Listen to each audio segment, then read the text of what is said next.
So they've surrounded it. They've put it under siege for over 50 days, or coming up to 750 days. Wow. They're trying to starve the population. And then what happens is there's family members that are outside of Al-Fasher who've got their wife, their sister, their mom there. When they try to get food there, RSF are policing the area, they capture them, and then that's where you see these horrendous videos where they tie people up to trees, shoot them, execute them, make them beg for life and then execute them. It's atrocious. The way for this war is to end is we need to defeat the RSF. We need to put pressure on the UAE to stop funding, arming, giving logistical support through its base in Somalia to the RSF. What would you rather have? Presidents to give all these fantastic, elaborate speeches, but do very little, or someone that doesn't speak too much, lets the foreign minister and the prime minister and does the work, yeah? What do they say? Real gangsters move in silence. Yeah. Like real G's move in silence like lasagna. That's the way. I like that. Yeah. Real G's move in silence like lasagna. Yeah. Peace and blessings, everybody. I am your brother Orina, all the way from the motherland, all the way from Kenya, Nairobi, nation's capital. And today, we have a special guest. Even special is an understatement. I think this is one of the most impactful Africans, one of the most impactful people we have ever had in the global African race. You know him, founder of African Stream. He's my brother, he's my friend, Ahmed Kaballo. Ahmed, how you doing? I'm good, man. Good to see you again. Good to see you. I like, change of environment. We are outside now. How's everything? Everything's good. Mm-hmm. Everything's good, man. I'm desperately trying to find ways to bring African Stream back, having conversations. God willing, we'll find a way. And if we do find a way, I'm so impressed with what you're doing here, bro. You'll be one of the people that I try to reach out to that can come join the team. Join the team. It'll be an honor. Yeah, because it's obvious from the podcast, you have a deep love and care for our people. Yeah, definitely. You know how many times I've been on these podcasts and never do people ask me about Haiti. Never. Yeah. So it shows to me that you know wherever our people reside, you have a deep love and affiliation. You want to see them do better. So I appreciate you and I appreciate the work that you do. But that's crazy. Why though? Why? Because there's this weird thing that we need to break through about the diaspora and the continent. Yeah. People in the continent, they don't talk about the diaspora. People in the diaspora do speak about the continent, but probably not as much because, you know, there's a bit of disconnect. So the reason why we set up African Stream is to bridge that gap.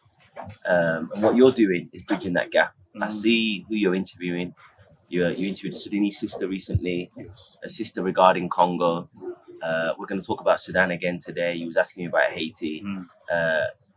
We all are African people, wherever we reside, and we all kind of face similar problems, and we all need similar solutions to overcome those problems. But yeah, we talked off camera. I'm going to bring it up on camera.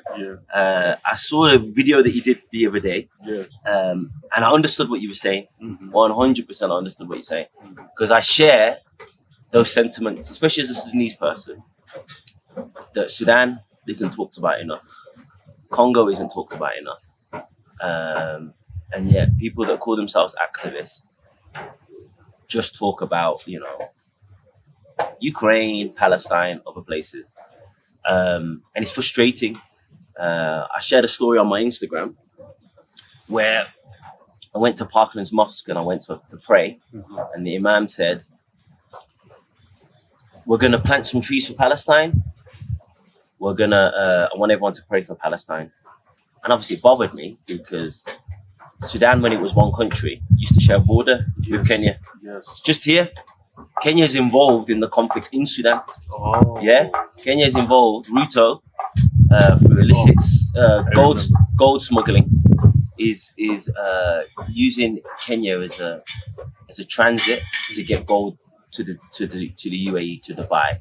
which is backing the genocidal RSF militia. Kenya also hosted the RSF's conference here, where they formed a fake parallel government. So Kenya is deeply involved. So Kenyans should be also deeply involved in standing up for what's going on in Sudan and advocating for Sudan. So I get your point. The only thing that I disagree with is you said it has nothing to do with Africans. It has a lot to do with Africans. Yeah. So the previous administration in Kenya, the Uhuru Kenyatta administration. By the way, people don't know what we're talking about. Sure. What Ahmed is talking about is in Pan-African lifestyle. There's a video that was posted where I said that we as Africans should mind our own business, and that we have so much on our plate that we shouldn't waste our time fighting for Palestinians. So that's what he's saying. I'll do a rebuttal, but let's first hear what Ahmed has to say. Sure. So the previous administration for William Ruto was Uhuru Kenyatta. Yeah. He signed a trade agreement with Donald Trump during his first term, and in that trade agreement, one of the stipulations was Kenya cannot participate in any form of boycotts, divestments, or sanctions with regard to Israel. Yeah? Really? Yes. Yes, I can share the document with you. So that shows one thing and one thing only. Israel is part of the US project. Yeah? Mm-hmm. Because what would the trade agreement between two sovereign nations have anything to do with Israel? Yeah? They use Israel as a test. How subservient will you be to us? Yeah. So if you will accept that in the trade agreement, then you're a good puppy that will accept anything that we tell you to do. Yeah. Mm-hmm. When Sudan, before the war, Sudan was forced to normalize relations with Israel. And only if we normalize relations with Israel would the US lift the state sponsor terror designation. Again, Israel had nothing to do with the state-sponsored terror designation being put on Sudan. So why should it be the condition to have it lifted? Yeah. Morocco, when it normalized relations with Israel, that was a condition to get the US to recognize Morocco's claim to Western Sahara. Yeah. So the US is part of the US. Sorry, Israel's part of the US imperialist project. It's used to test how subservient any nation will be. Yeah, that's number one. Number two, they were instrumental in the oppression of Africans. So while there was a boycott, divestment and sanctions against apartheid South Africa, one of the only countries to continue doing trade with apartheid South Africa was Israel. Yeah, continue to supply weapons, continue trade agreements, was supportive of the whole project. Yeah, former apartheid South African president went to Israel on several trips. There was bilateral agreements, etc.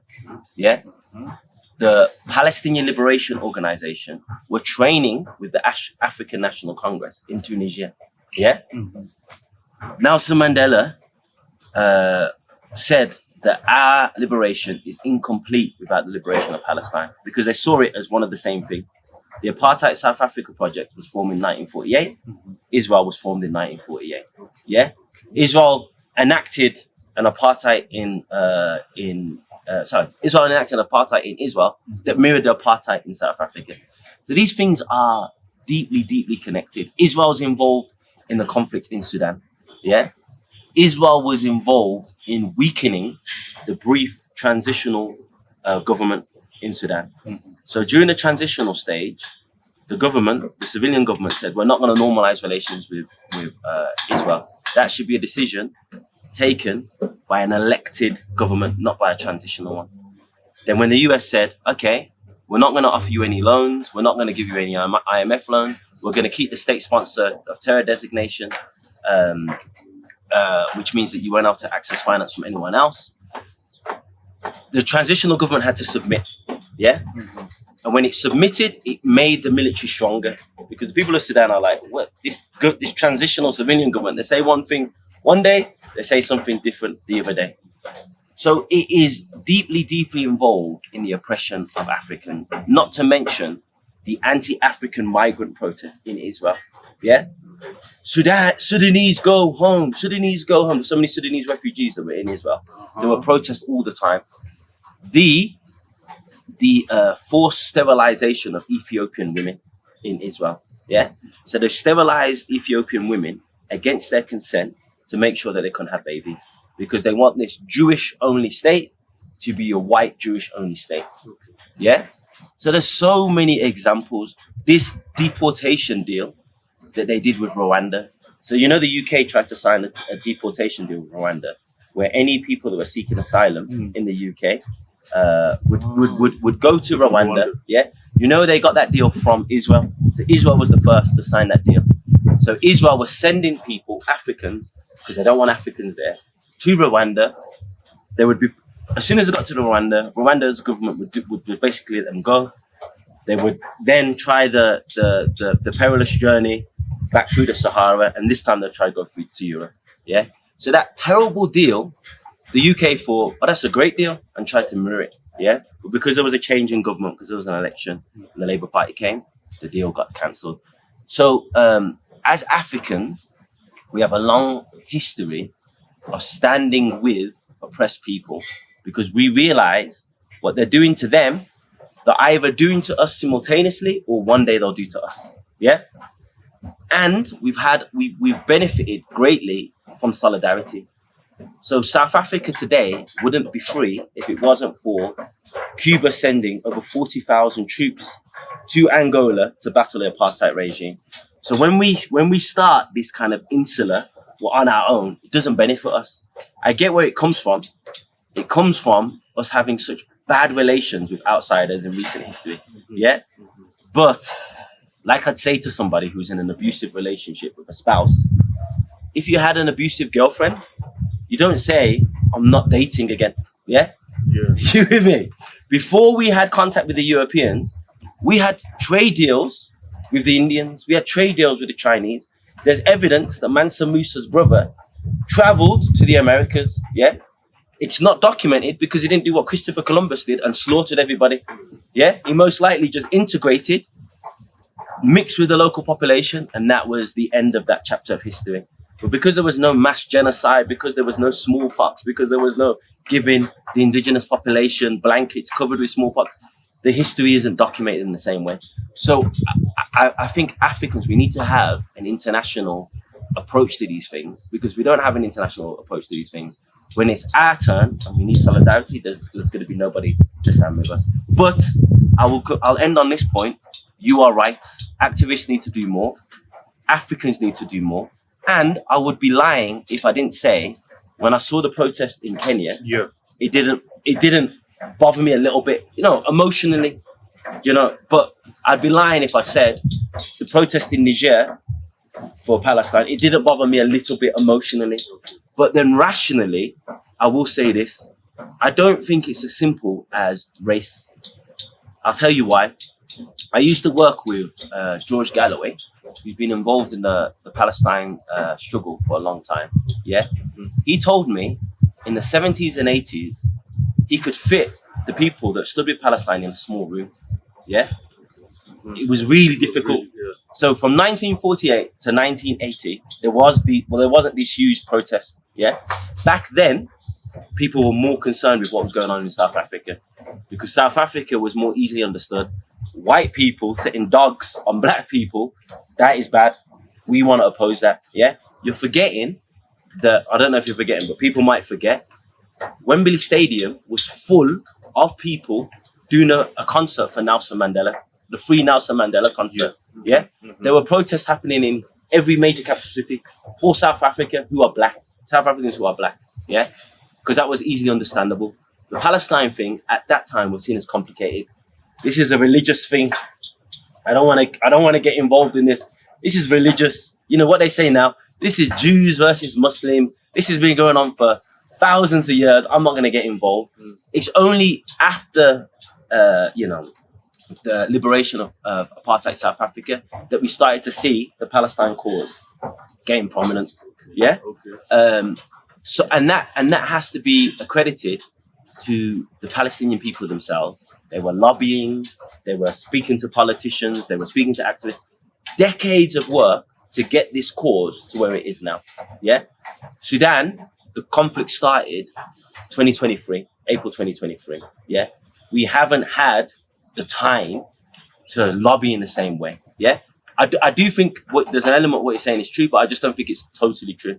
Okay. Congo is more prominent than Sudan. Why? Because Congo's been going on For decades. longer than Sudan, Yeah. but it's not as prominent as Palestine because Congo hasn't been going on as long as Palestine. I don't think it's only that. I do think there's a racial element. I'm just not saying it's only race. Yeah. Let's not forget, Yemen was one of the world's worst humanitarian crises, and nobody was talking about it. They're Arabs. Yeah. When the British and the Americans were arming, funding, and supporting Saudi Arabia to kill children in Yemen, nobody was talking about it. And the Yemeni people were saying, why do you guys not talk about what's going on here, but you talk about what's going on in Palestine? So I just don't think it's simply race, because if it was simply race, then Yemen would have got just as much prominence as Palestine. Mm.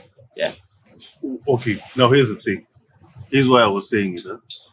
Africa, we have so much on our plate. And so, number one, we have Sudan, which, I mean, you're of Sudanese origin. We have Somalia. We share a border with Somalia. And then DRC, we're in the same East African Commission with DRC. What triggered me, the reason why I made that video, is because the same Kenyans don't put the same intensity on Sudan, on Somalia, and on DRC. And then the same Kenyans are the ones who are going to, well, not them, but I was also angered when I saw Kenyans doing a church service for Charlie Kirk. Yeah. Look, we as Black people, it's not bad to fight for other people. Yes. But probably the problem is that we prioritize other people more. Definitely. Because I assure you one thing. You see, now with the ceasefire that we're going to talk about, let's say everything is good and the Palestine war is over. They have their independence. Israel is not meddling into their stuff. Will the same Africans now turn the attention to Congo, to DRC, and to Somalia, and to northern Nigeria, Boko Haram, to Libya? Mm. I don't think so. Yes. And now that's where the problem is. The prioritization of our problem. It's not that fighting for other people is bad. It's just that we prioritize other people more than us. Mm. Like the plate of Africa, when it comes to problems, is overflowing. Like even the Sudan issue is just overflowing. And we haven't even talked about DRC. We haven't talked about Somalia. And all those problems that we have in Africa have Western influence in them. And we're going to talk about them. Mm. So basically, my thing is that let's solve our problems first. Mm. You see, like the way Africans are rallying for Palestinians. What if we use that? What if we could have used that strength and that energy to fight for Sudan, DRC, and Somalia? Probably one of them, or two of them, or probably even three of them would have, probably even one of them could have been over. Mm. Probably Somalia probably could have been over by now, or Congo, or Sudan. But you see these African presidents like Ramaphosa going out and fighting for them. I don't see that. I don't see Ramaphosa going out for Congo and Somalia and Sudan. All these presidents making speech in the AU and in the UN about Palestine, and I'm like, there's no problem. But how about you guys are the presidents of Africa? Like that's why we even talked about it the other day. I was so disgusted when the same African presidents didn't, they didn't broker peace between DRC and Rwanda.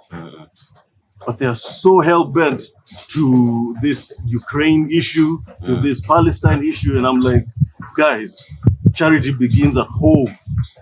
Let's solve home first.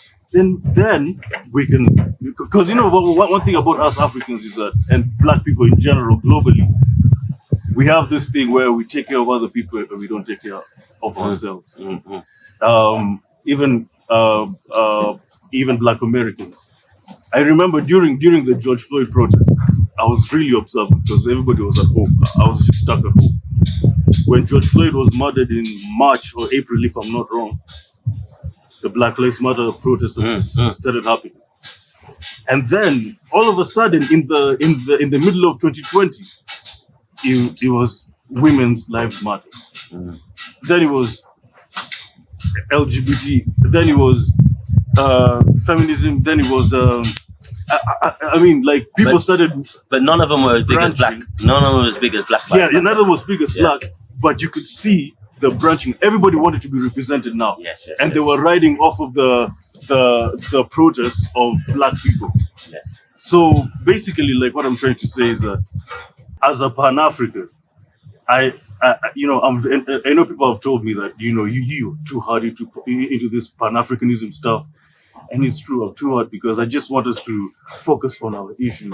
I think our problem with black people is we don't focus. Let's just sit down and say, wait.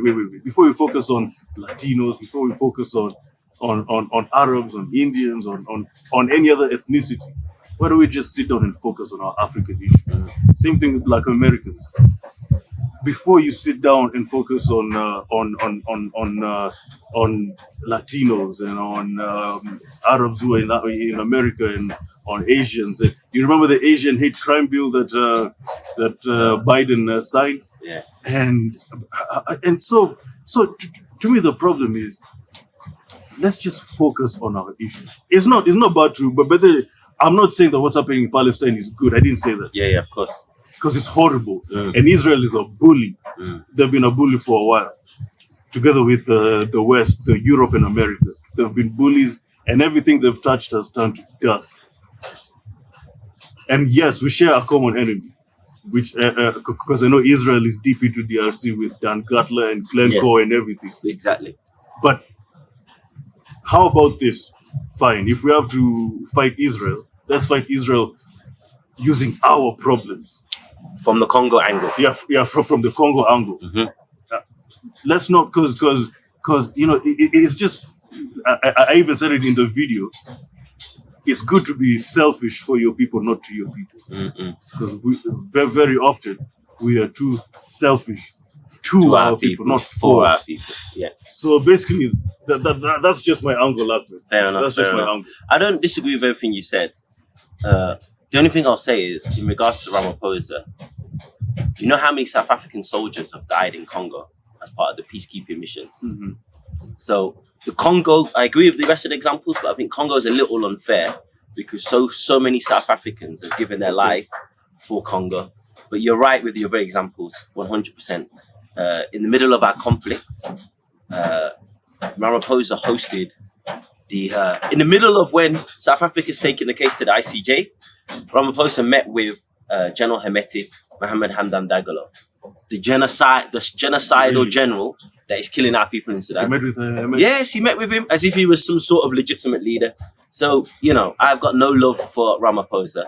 And I feel like, to be honest, he's using the Palestinian cause to mask over the deep, deep grievances that Black South Africans have with the lack of progress 30 years after apartheid, the fact that they're still landless, the fact that the wealth disparity hasn't closed, the fact there's so many, there's a disproportion of white managers in a Black majority country. All of these things, he's just trying to distract people by being the hero on the international stage. So I agree with you. But African presidents will always be opportunists. If there's no Palestine cause, they'll use something else. They'll use something else. Yeah. And you're right about agendas being hijacked, 100%. The UK started a Black Lives Matter branch. And I don't mean to offend people because I know, some of the people from the Black Lives Matter UK branch follow me and shared African Stream stuff. But we have to be honest. Their first action for Black Lives Matter in the UK was they put concrete on their arms and went to a runway, and they said, Black people are disproportionately affected by climate change. To me, that's trying to shift the agenda away, 100%. And I wouldn't be surprised if there's elements of the intelligence community that infiltrate these groups precisely for that reason, to move the agenda away climate change is important. It is. Climate change is important. But also, let's be honest, climate change is weaponized against African countries. Oh, yes. Yeah? They try to stop our development, even though we contribute the smallest in terms of carbon emissions. We have the UAE buying 10% of Liberia's rainforest for carbon credits, buying parts of Kenya, buying parts of DRC, using it to offset how much the UAE pollutes the world. So to me, it's like that agenda didn't come from black people. That agenda came from white liberals. They infiltrated the Black Lives Matter movement. Yeah. So I agree with what you're saying. However, if we follow, let's say we make you the leader of the movement, you know, and you'd be a great leader, and we followed this step. The problem is the inverse happens as well. So if we say we're not standing with anyone else, when would people stand with us? Yeah, and people have stood with us. So when the Niger coup happened, people all over the world, non-Africans, some before Africans, were saying this is a great thing, doing videos about the French's exploitation of Niger, the French exploitation of the uranium in Niger. So many. My comrade Ben Norton, who lives in China right now, did a fantastic 15-20-minute deep dive into how France has been exploiting Niger and what's led to the people rising up. So we can't have it all one way. We can't have non-Africans stand with us, but when it's our time to stand with them, we focus on our own issues. Yeah. So I would just say it's strategically not the best approach. Yeah, because again, the anti-apartheid struggle, of course, so many African countries stood. Somalia stood. Zimbabwe stood. Tanzania stood.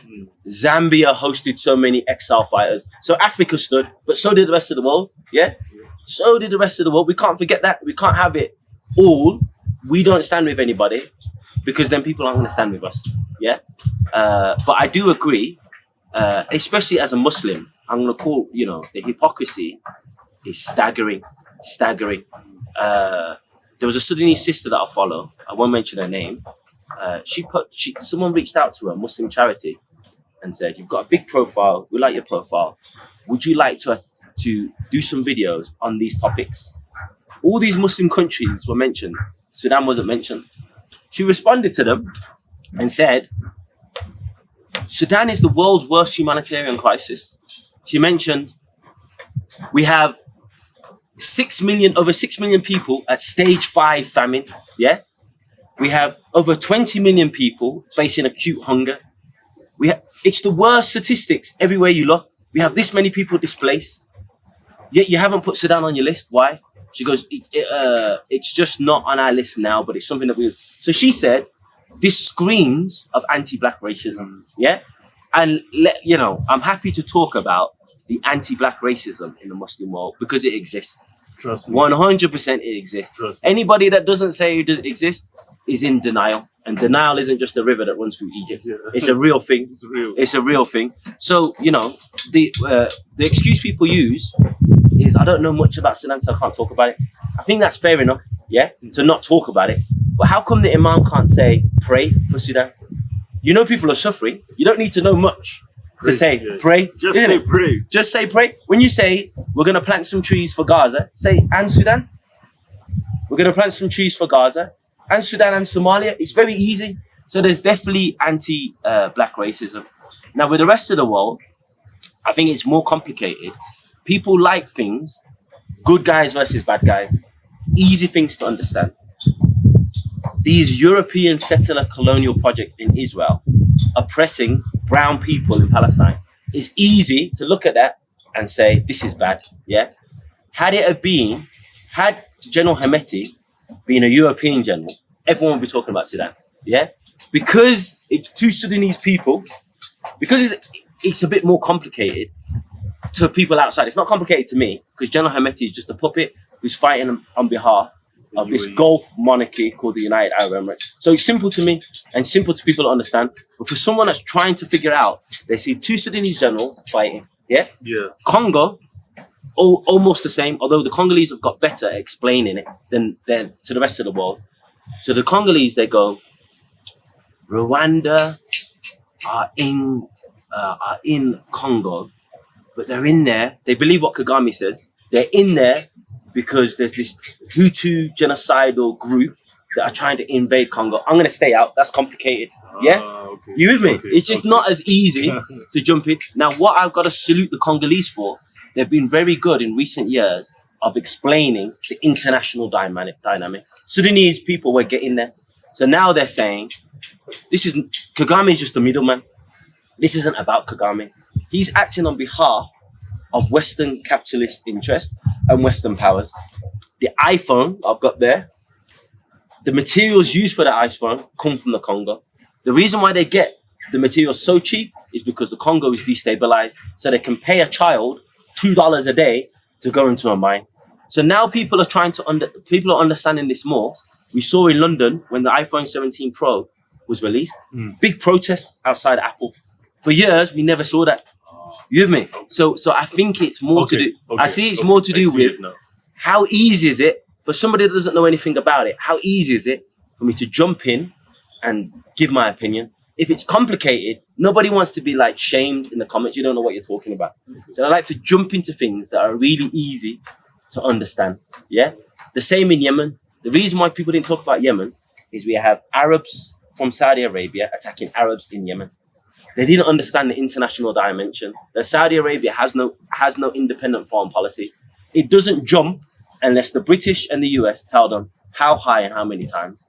So only after years, when we explain that the US and the UK are behind the Saudi bombardment of Yemen, the people started to get on board. But at the beginning, I remember being in London trying to advocate what's going on. No one was interested because it wasn't easy to understand. So I'll say it's more to do with how complex an issue is and race. Yeah, I'm not going to dispute that race plays a matter. Yeah, because there's anti-black racism in the white community. There's anti-black racism in the Muslim community. There's anti-black racism in the Indian community. There's anti-black racism everywhere. If we deny that, we're denying the truth. Yeah, it is something that needs to be called out, but I don't think it describes the whole story. That's all. By the way, you mentioned about racism in the Arab world. Yeah. I don't, but I think you know this. Yeah. A lot of Kenyans work in Saudi Arabia, UAE, and Qatar, as you know, they do this domestic work. Especially many women who work in the Arab world do domestic work. You know, housekeeping, household jobs, and I'm telling you, the killings that are going on. I think there was a year where the number was 65 Kenyans dead in Saudi.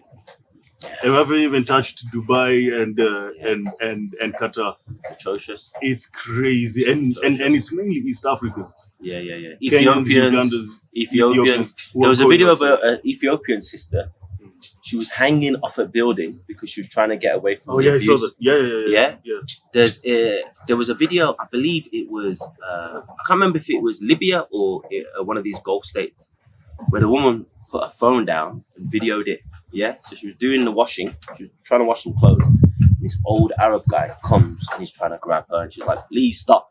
And he's grabbing her, and he's like, "Please stop!" And then he just grabs her and takes her off camera. So this is atrocious, and it needs to be called out. And Africans, let's stop going to these places on holiday. I hate with a passion when I see one of my Nigerian brothers living it up in the UAE, in Dubai. Do you know what I'm saying? Having his best time with no regard for how our people are treated there. Yeah. I went there a couple of years ago because I had to for a family obligation. Okay. Yeah. So many Sudanese people are in the UAE. Yeah.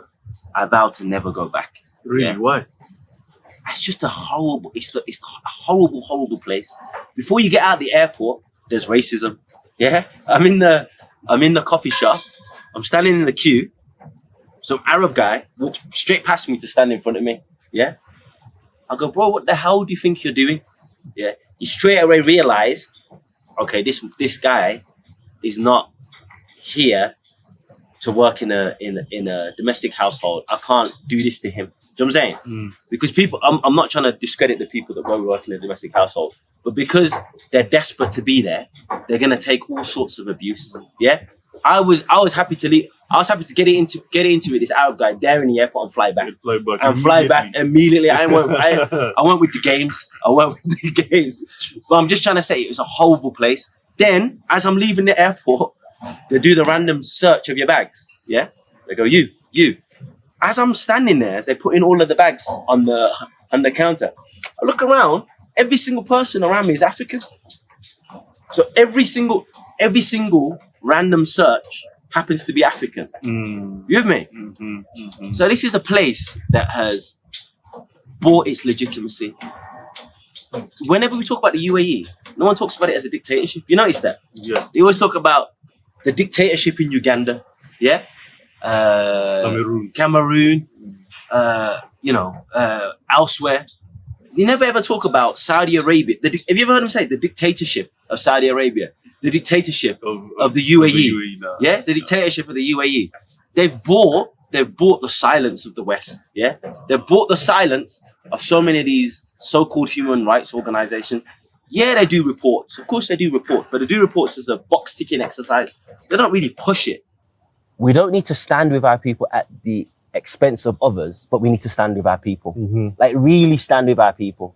Yeah, nobody should be going to the UAE. Nobody should be investing. African people, if you care about Sudanese people, shouldn't be investing in the UAE. If you care about the Kenyan migrants, if you care about the Ethiopian migrants, the women that are routinely sexually abused and they can't do anything because their employer has their passport.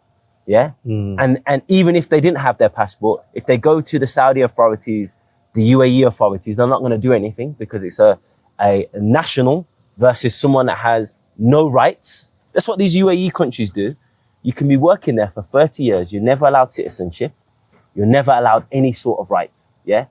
As soon as you retire, you have to leave. Yeah. As soon as you're out of work, you have to leave. So these places are terrible, terrible places. But because they're cozy with the West, it doesn't get the media attention. We need to give it the attention. We need to give it the attention. And start advocating against, divesting from these places, going on holiday from these places, posts on Instagram, all of this type of stuff. It's sickening. But the problem with Kenyans, a lot of Kenyans who go to Saudi and UAE and Qatar is unemployed Kenyans. Yeah, of course. And they're going there to seek employment. Now the problem is, even with the Qatar stadiums for the World Cup, a lot of people died making those stadiums because of poor safety, conditions, and so. And I'm telling you, this. If I'm president, I would stop the. People going to the Arabian countries for work, for visit, fine. You can go tour and all that, but for work, no. And now because of this UAE thing, I think I would stop the tour as well. Yeah. And I think African countries should take a stand and say, no, you guys cannot do this to Sudan. So let's do our part in trying to cripple your economy, because I know a lot of the economy comes from tourism. Yeah. And the economy would collapse without workforce. The Emiratis don't work. They're like 5-10% of the population. Everyone else is migrants. Yeah, migrants, or if they come from Europe, what do they call them? Expats. Yeah, Expats. But they're all migrants. It's all migrants. And so their economy couldn't survive without people going there to work. But we take so much disrespect. The UAE temporarily blocked Nigerian visitors. Yeah. When they lifted the ban, Nigerians were like, yeah, the ban's lifted, and they went back. Where's the self-respect? There's no code in the Black community. Yeah. There's no code of conduct. And we need to have that. Yeah. We need to have a code of conduct, because every other race, even Italians even the mafia had a code of conduct. There's no killing women and children. And, and Arabs have a code of conduct. Even white people, some white communities have, but Black people don't have a code of, we are just free. to do anything, whether it's detrimental or not to our people, and it's crazy. But that will come when we build up the continent. Yeah. So you said you'd ban people going there to work, which is great. Yeah. But the best way to do it, so we don't have any bans, create jobs here in Kenya. Exactly. The lack of jobs here in Build Kenya your economy. are leading to the exploitation Exactly. of people in Kenya going abroad, fighting in wars that have nothing to do with them, going to the UAE, being abused as domestic help.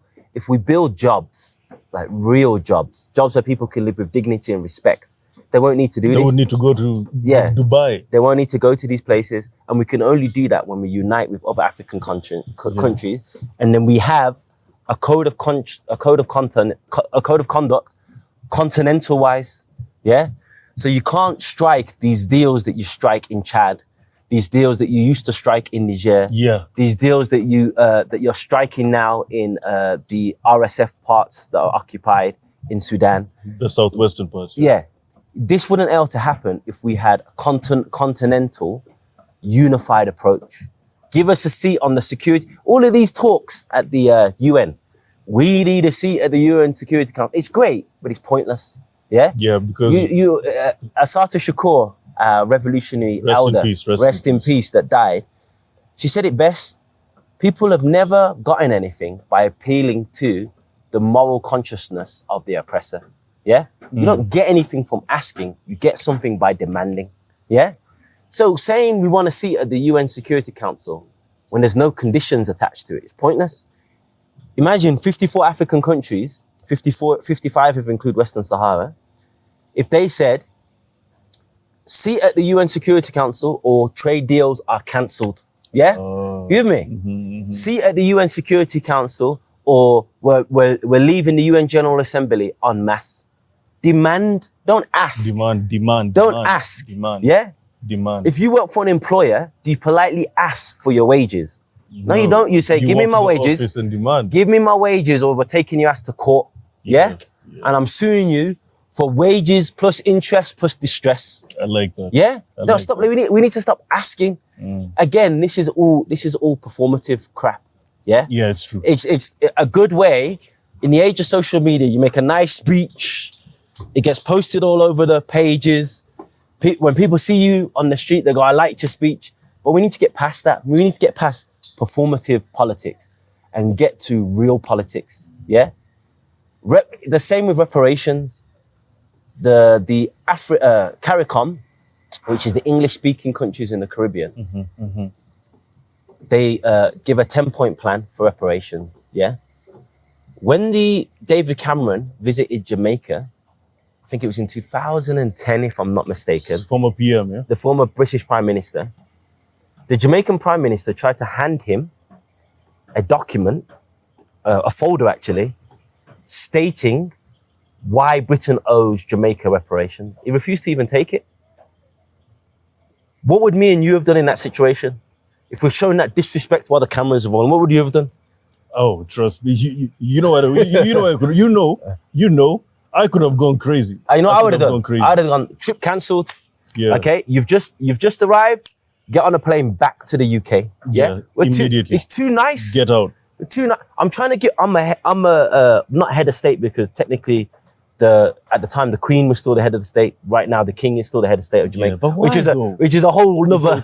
We will talk. We'll talk about it. It's crazy. But the highest politician in the land is trying to hand the highest politician of the UK a document, and he refuses to take it. Is there a video for that? Yeah, there's a video for that. You can post it as a B-roll. I'll post it. Disrespect. Wow. We need to stop pleading and asking and start throwing around our weight. That's the only way to get stuff done. Yeah? That's the only way to get stuff done. Closing on this Israel-Palestine topic, what do you think about the ceasefire now that's been proposed by Trump? You think it's working? Yeah, I think it's. I understand why Hamas and the other groups signed it, because it was a literally life or death situation, and people are dying, people are starving. They needed to do something. Yeah, so there's not a criticism of them signing the deal, but I worry that the deal was literally just about taking the remaining Israeli hostages out of Gaza, and then finishing the job off.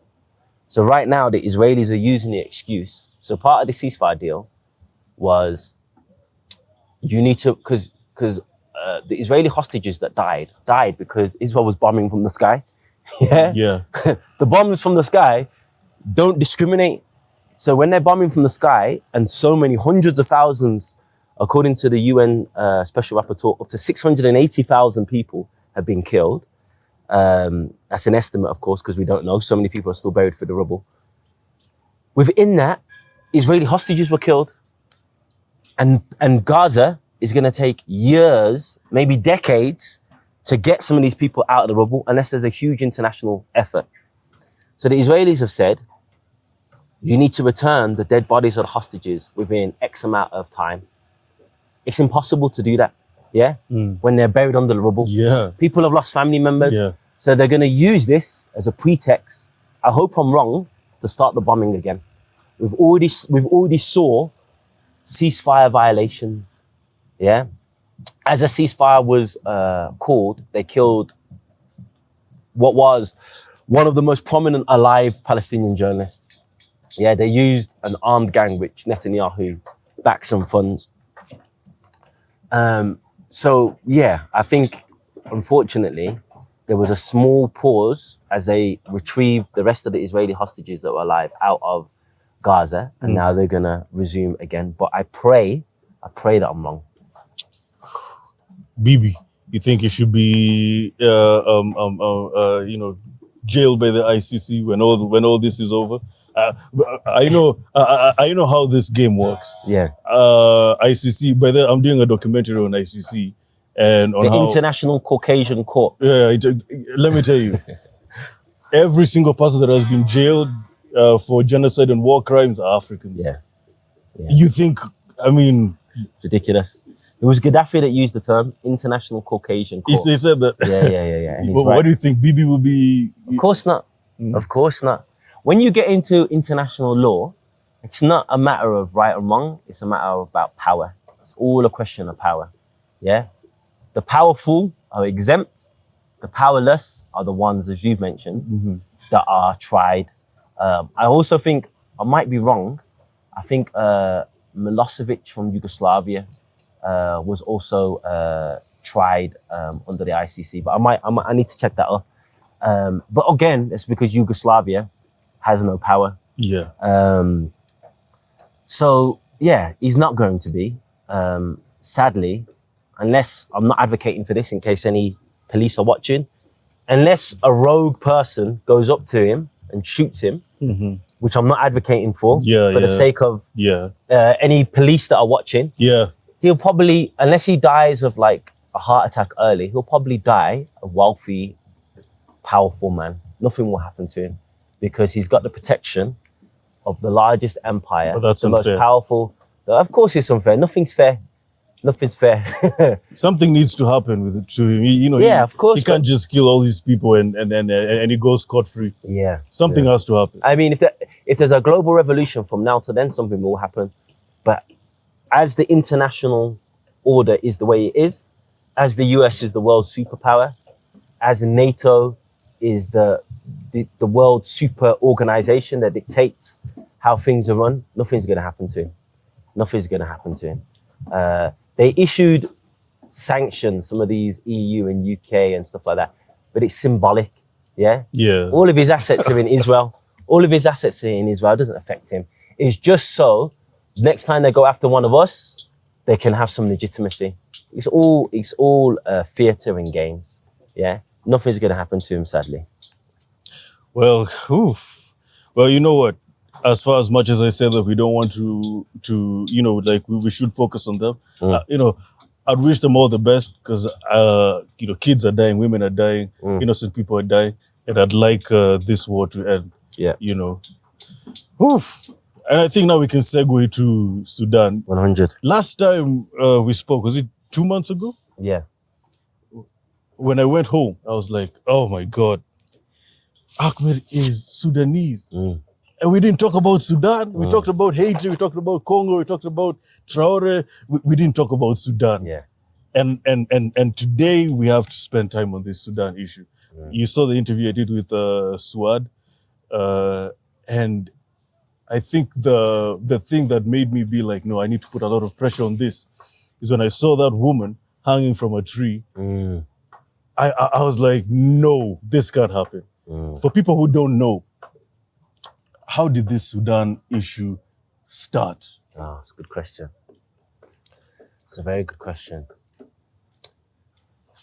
I'm going to have to give a real historical overview. Okay. So it might be a bit long, but I think it's important because not many people ask that question and it's a fundamental question. So, Sudan under the Bashir regime, Omar al-Bashir, the former dictator, Yes. I think it was ranked as the greatest disparity between the capital cities, the center, and the peripheries. Yeah? We see the same in Nairobi. You go outside of Nairobi, Yeah. very little development. Very. But in Sudan, it was that on steroids, yeah? Little to no development So outside. out of Khartoum. Yes, out of what they call the tri-state capital, which is Khartoum State, which includes Bahri, Omdurman, and Khartoum City. Okay. Yeah. And there was, we can call it racism, we can call it tribalism, we can call it ethnic discrimination, whatever we call it. The people from those regions were also excluded from positions of power. Yeah. Okay. Which also led to the two republics. Yeah. So I could go way back. So it started during the Ottoman years. The Ottomans were the first to colonize Sudan.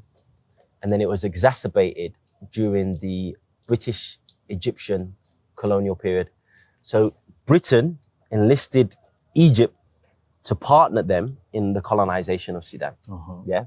And they introduced this thing called the sovereign rule.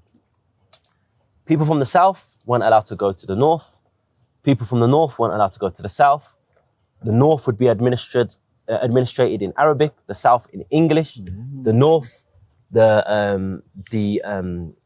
public holiday would be on a Friday, the south on a Sunday. Yeah. All of the development was in the north. Hardly any development in the south. The little bit of development was done by Christian missionaries. So they were trying to plant the seeds of division, yeah, so they could continue to dominate and eat off Sudan. Because during the British Empire, so much of the agricultural production was coming from Sudan, a place called Al Jazeera State, yeah. But also in other parts like Darfur, no development. In places like Kordofan, no development, yeah. And to instrument this policy, they played into racial divisions, yeah? Who's Arab, who's not Arab, which is strange because when you look at Sudanese people, most of the time you see black people, yeah? So they use this thing, which has been written about in regards to the Irish question in the UK, called racial imagery.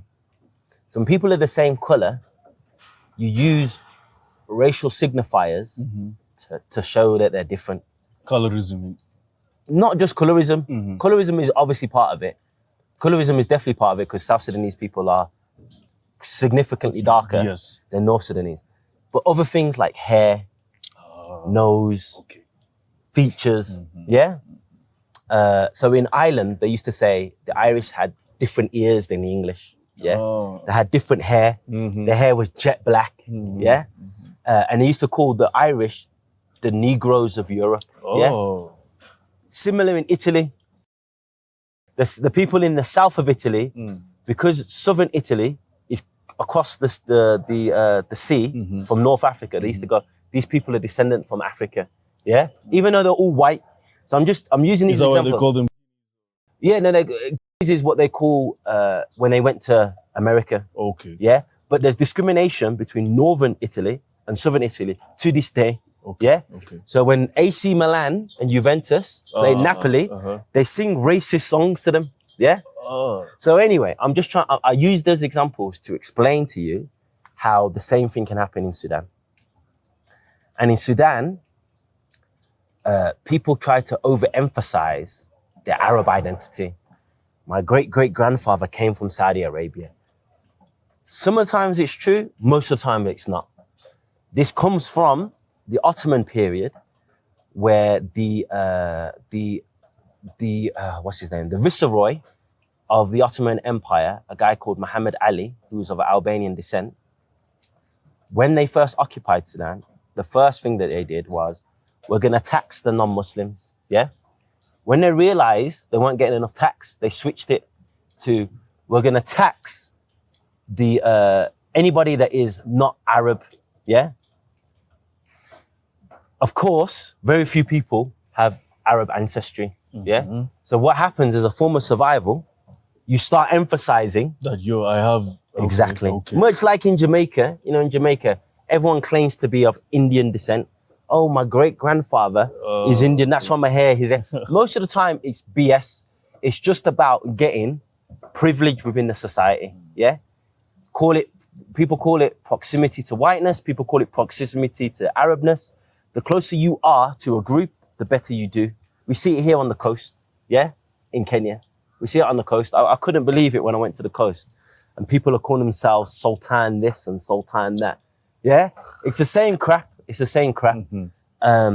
Anyway, I'm going to bring it to the modern, because I know I've gone on a bit of a diversion. Okay.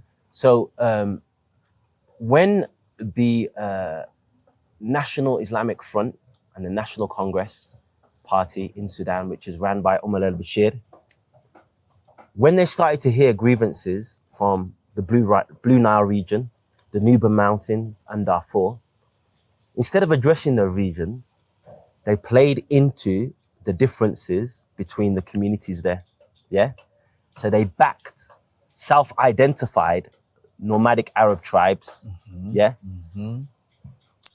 They backed them in Darfur because they had, as a result of climate change, the nomadic tribes which used to move here, move there, come back here.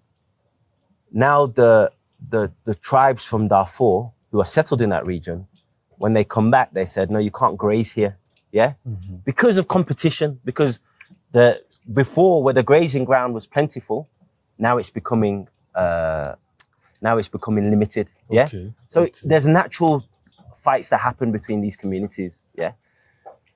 The Sudanese army, run by Omar al-Bashir, used those grievances and started to pump money, arms, towards these nomadic Arab tribes who formed into what we call the Janjaweed, yeah?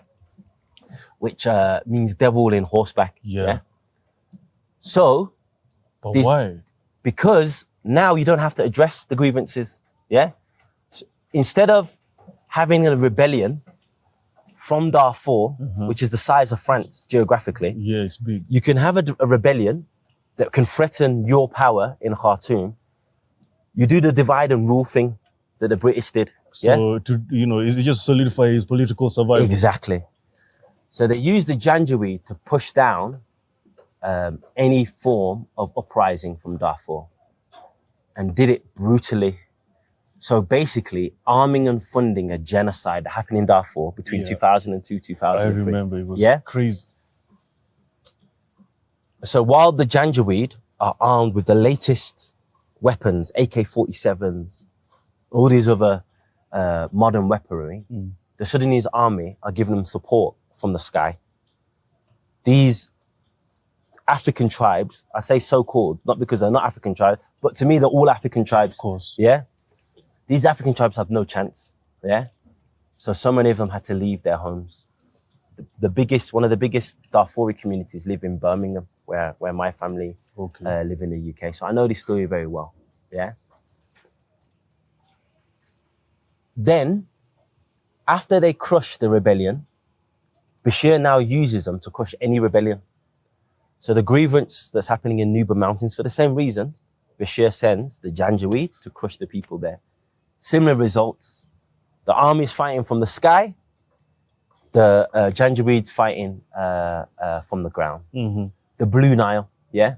And of course, there's a racial dynamic because these regions are the darker regions of Sudan. Yes. Yeah, you can tell, yeah?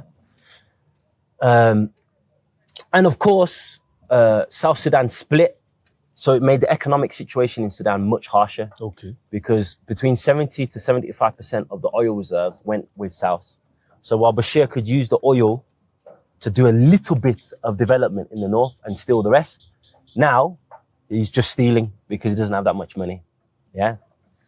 So now there's protests happening in Khartoum because now the problem isn't just happening in the peripheries, it's now happening in the center. So what does Bashir do? He brings the Janjaweed to Khartoum to crush down the protests, yeah?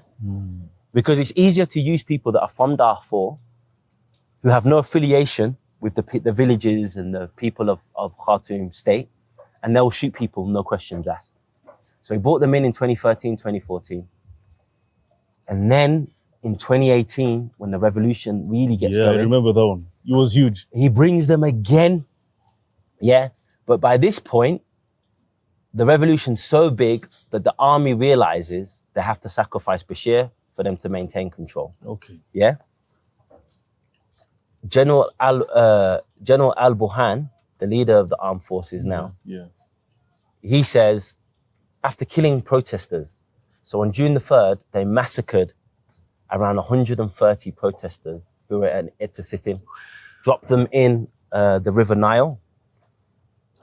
Women, this is the RSF, yeah. The Janjaweed became the RSF. So it morphed into the RSF? Yes, sorry, I skipped the part. Yeah. So after the Janjaweed was so successful, he tried to make them a professional outfit,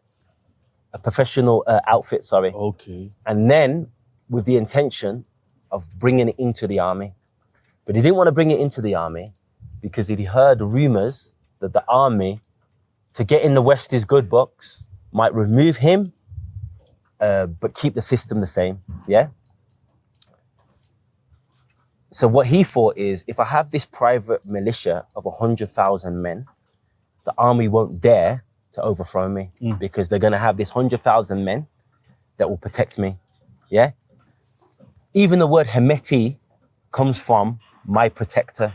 So it was a nickname that Bashir gave Hemeti as my protector. What he didn't envision was the RSF would join forces with the armed forces and do a coup against him together. Okay. Yeah?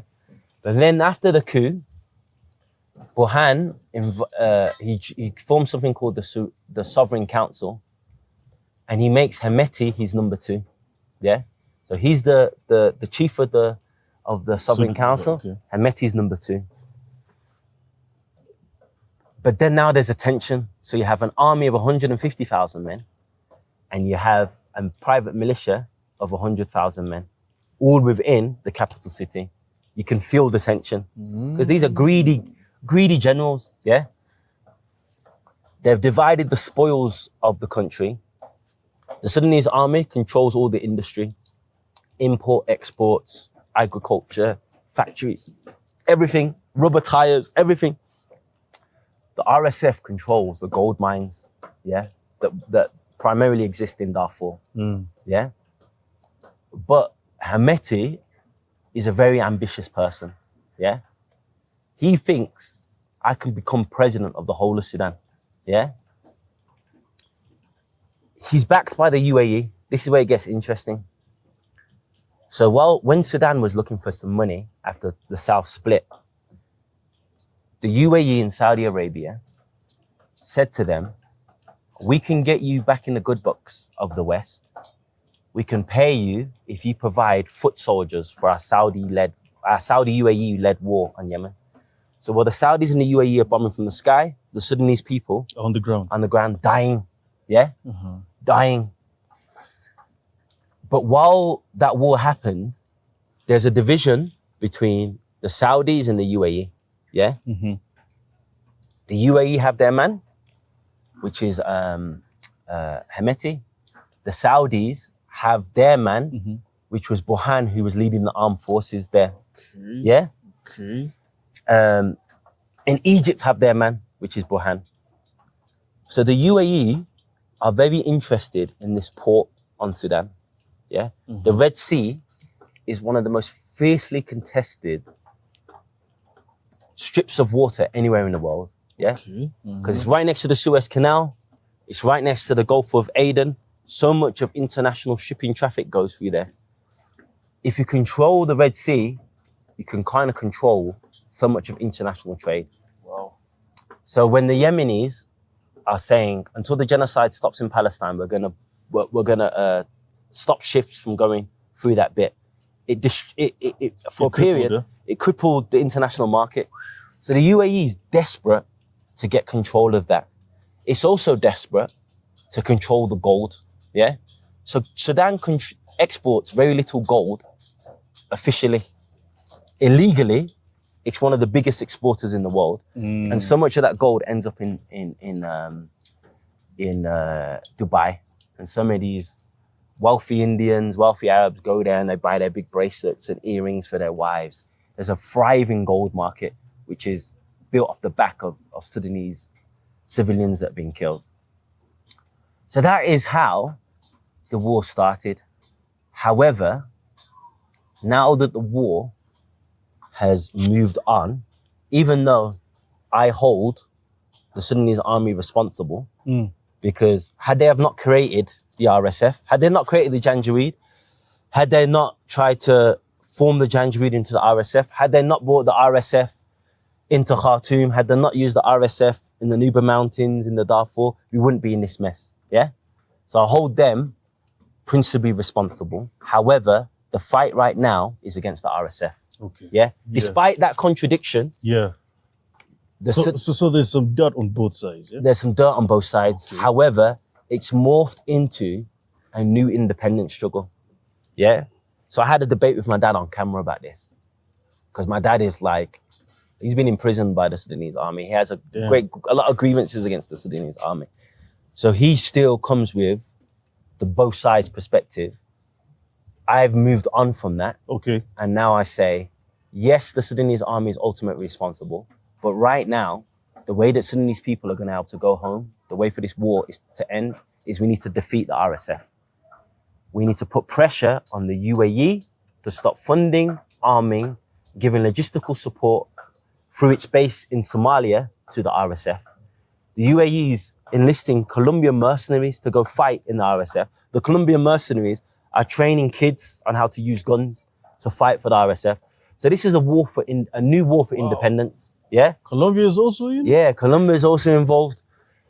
So there's a lot of hypocrisy there because Gustavo Petro, who's getting a lot of plaudits for what he's saying in regards to Palestine. Yeah, I saw him. Yeah. He gave, when the first group of Colombian mercenaries were found fighting in Sudan, he apologized and said, we apologize, we're going to get to the bottom of this. It's been 7 months and more Colombian mercenaries have ended up in the war in Sudan. So I'm not saying he's sending them. I don't think he is.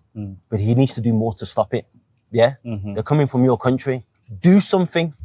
Yeah? You're giving all these fantastic speeches in regard to Palestine. Do something to stop these mercenaries flooding into my country and killing my countrymen and using children of war as soldiers.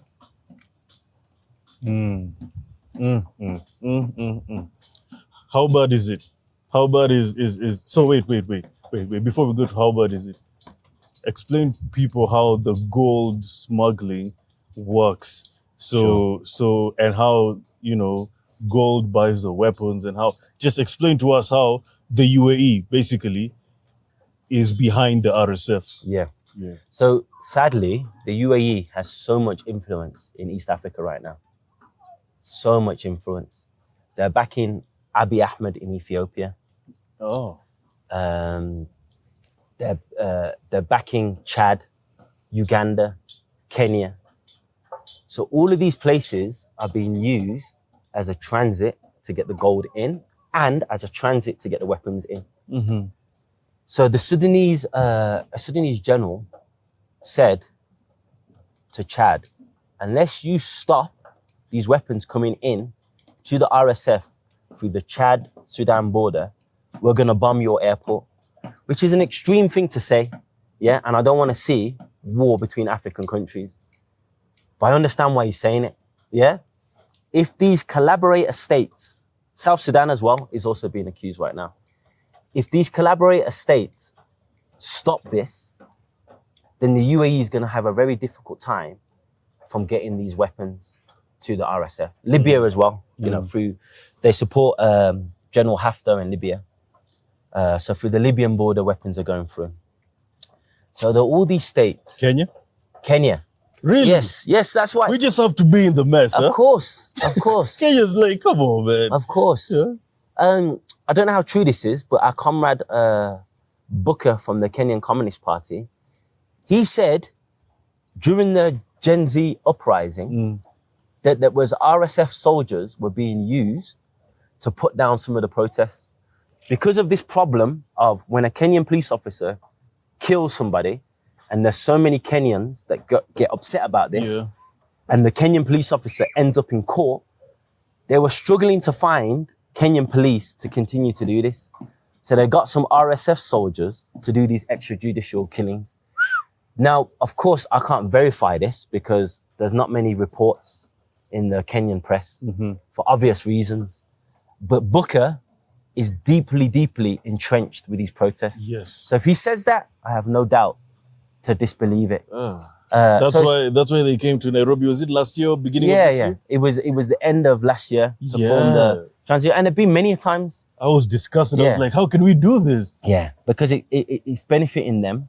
It's getting them in the good books between a very wealthy Gulf Arab state, the UAE, and also they're benefiting from some of the gold, which I'm sure William Ruto will use to get himself re-elected in 2027. Yeah? There are many, to explain to people that might live outside the continent, money wins elections. Yeah? That's why every election, they devalue the Kenyan shilling. Yeah? Am I right in saying that? They devalue the Kenyan shilling because they're the ones that control the value of these things. So they have their dollars, they devalue the Kenyan shilling, they exchange their dollars for the Kenyan shilling. When they win, they bring the Kenyan shilling back down. Yeah? You remember, soon after William Ruto was elected, the Kenyan shilling was, It was like what? Once it got to 165. Yeah. It got to 165. What is it now? 129. 129. I checked it this morning. 129. Yeah. How does that happen? Because he used the cash, to fund his campaigns. To fund his campaign, and now he brings it back because obviously you can't keep the Kenyan shilling at 165, otherwise there'll be mass protests bigger than what we've got. So that's one of the reasons. Another thing is gold. Gold is at an all-time high right now. Yeah. Oh wow! And it's easy access to cash. It's at 4,200 now in the stock market. By the time it gets to the elections, it will be even higher. Yeah. Not saying that William Ruto controls the gold international price. He doesn't. But a lot of people are benefiting from the gold price right now. Yeah. A lot of people are benefiting from the illicit gold being smuggled, not just out of Sudan, the whole African continent, but right now primarily out of Sudan. And I've spoken to Sudanese journalists. They say there's a whole operation of how this happens. Yeah, they can arrive in the Dubai International Airport with 2 gold bricks. Yeah, and someone will just wave them past because not their whole economy, because the UAE is a rich state, but they're benefiting largely from this illicit gold smuggling, and it's not going to stop until there's international pressure. So, where do we have leverage? We can say boycott the UAE, which we should. We could say stop going to the UAE, which we should. That's one aspect. But the truth is, the US President Donald Trump could make one phone call and stop this. There's so many, 40 million Africans, probably more that if you include the African migrants, live in the US, yeah? If they demanded from their congressman, from their senator, from the US president, you need to stop this, it will stop, yeah? There's an act right now in Parliament, in Congress. I don't know if it's in the Senate or in Congress, but Suad was the one who informed me about it. Yeah. So African Americans go to, is it decolonizedsudan.org, see the name of that act, and pressure your local congressmen and congresswomen to pass it. It's an act to stop. Yes. Because US is funding UAE. Yes. And UAE is now of course funding the reserve. And these Gulf monarchies, like I said, they don't have truly independent foreign policy. Anything they do, it's with the permission of the former imperialist power of the United Kingdom and the current world imperialist power of the United States. They wouldn't do any of this unless they were given permission. And I think they want to see Sudan divided. They want to see Sudan weakened because the Sudanese army right now is making some alliances that the US is not very comfortable with. Yeah. Algeria is supplying the Sudanese army via Russia with some fighter jets. Yeah. So how it works is Russia's providing new fighter jets to Algeria. Algeria's offsetting its old fighter jets to Sudan. They're getting drones from Turkey. They're getting drones from Iran. So they're not happy with the direction. And Sudan has always been a flip-floppy state in terms of alliances. Yeah. So one minute they're making deals with China, another minute they're with the Saudis, another minute with Qatar. The US doesn't like countries that they can't rely on. So they want to make sure that Sudan is divided, Sudan is weakened, and that they're literally begging for the US to save them. And when the US saves them, every position of power is somebody that's going to act within their interest. Damn.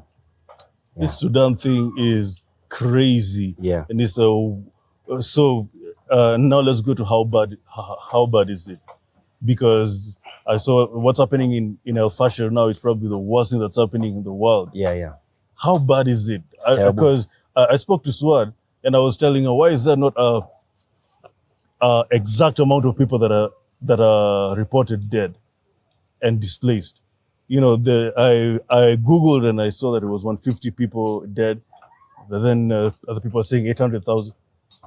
Why is there, so how bad is it and why is there no exact amount of people who are dead and displaced in Sudan right now? And also comment on El Fasher because it's crazy. Yeah.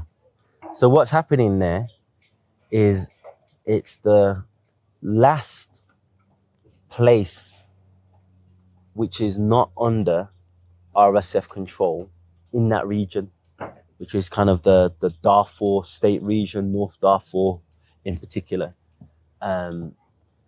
So they've surrounded it.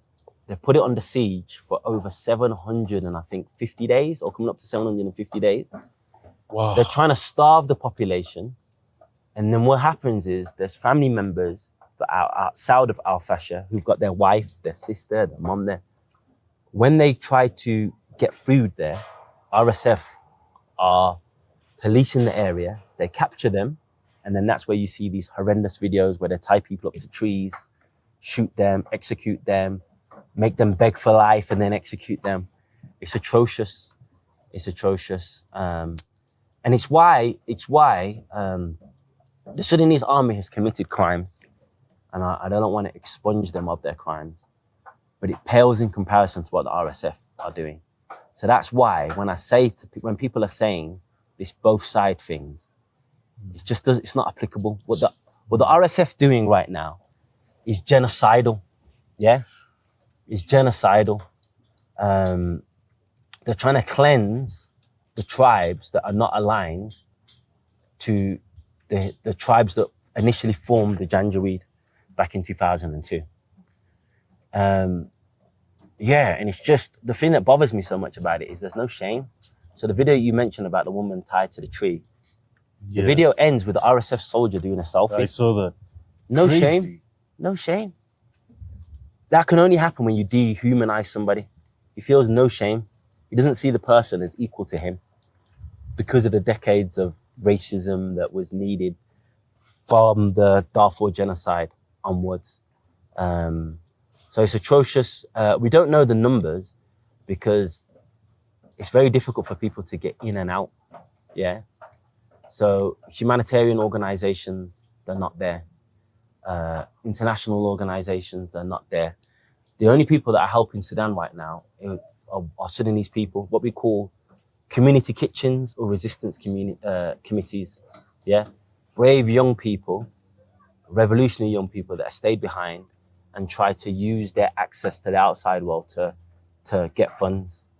Me and my father are fundraising for a community kitchen in North Khartoum to get people support, to get people the means to build a water well, and to make sure that it's solar paneled because their electricity keeps cutting off. But that's it.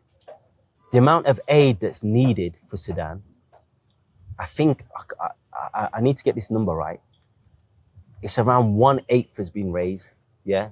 So the international organizations are not raising the money. People are not raising the money. People are not giving to Sudan, unfortunately, apart from Sudanese diaspora. It's a dire situation. And I think it's just, we've never been in a situation this bad before. So it's just not automatic what you're meant to do. I'm not blaming the people, but in Gaza, when a child's legs get blown off, they're obviously attending to them, but there's somebody that gets their camera phone because they know this image, as bad as it is, helps our case. Yeah. So in Sudan, there's been some terrible videos that have come out, but a lot of them are coming out from RSF filming themselves. Yeah. Why is it not from the other side? I think because it is coming, but it's not automatic because we're not used to this situation. Okay. Yeah. So there was a video that I saw of a mom eating insects because, you know, there's no food, and someone filmed. But Sudanese people, by and large, we don't want to film people at their worst, at their most desperate situation. Yeah. It's just a collective pride thing. But of course, it's important to get the message out. Yeah. Yes. And please don't misunderstand what I'm saying. I'm not trying to blame the people for not getting these videos out. I'm just trying to contextualize why you're not seeing as many videos as you are from say places like Gaza, because I'm saying that to say there is just as much, if not more, suffering. Yeah. It's just, we haven't got the videos out in the way that we should, because this is a relatively new thing. Yeah. Yeah. So people are really thinking about surviving more than filming. Exactly. It's crazy. Exactly. But it's a terrible situation. The numbers are atrocious. As I said earlier, over 6 million people are at stage 5 famine. Yeah. Damn. Is that like It's the worst. It's the worst. It means stage 5 means even if you get them food, the long-term health implications of this are still going to be there. Yeah. Even when you're at stage 5, even if you get them food in front of them, they still might die. Yeah, that's how bad it is. Yeah. Because the body's taken such a beating. Yeah. Yeah. More than half the country are at acute hunger. Yeah. The displacement, we have close to 13 million, some people say 14 million people displaced. It's atrocious.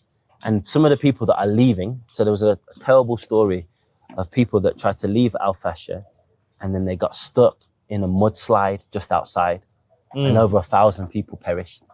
So our people can't catch any luck at the moment. So what's the population of Sudan? The population before the war was around 45 million. Yeah. I don't know what the population is now. So if let's say 14 million people are displaced, if I do my quick math, that's a third of the country. And more than half, over 23 million, are facing acute hunger. So more than half. We don't know how many people have been killed as well. So researchers said 60,000 in Khartoum state alone. Oh. Yeah.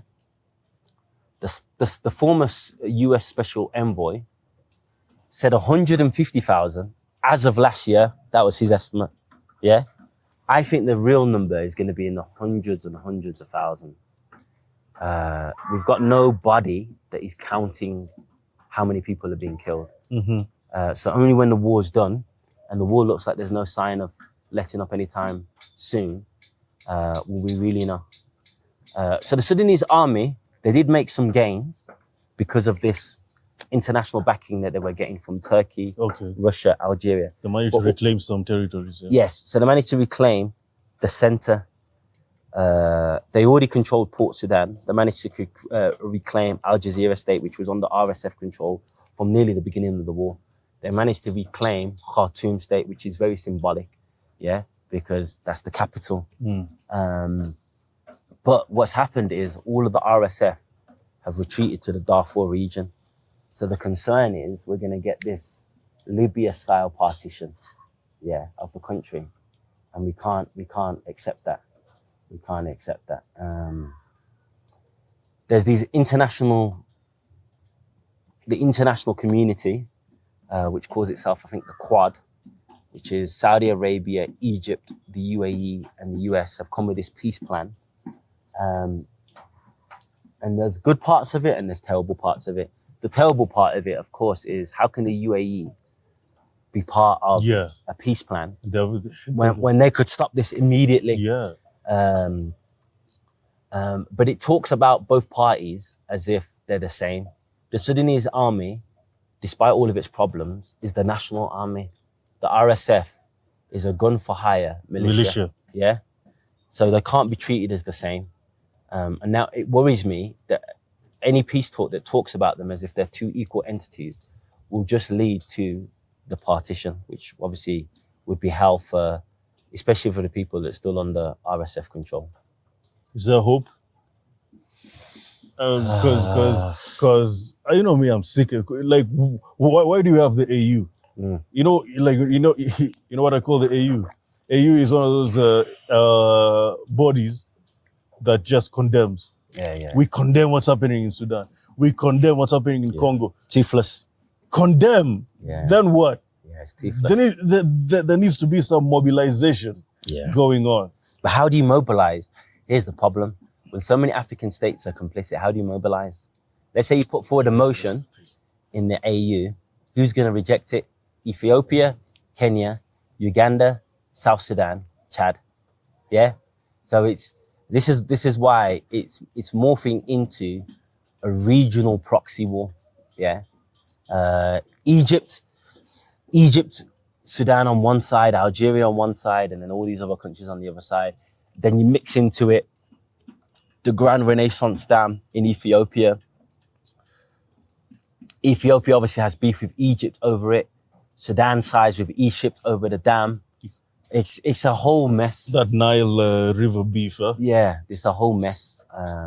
So yeah, I'm a hopeful. There was a little bit of hope when the Sudanese army reclaimed, these places, but now it seems like we're moving back into the partition stage.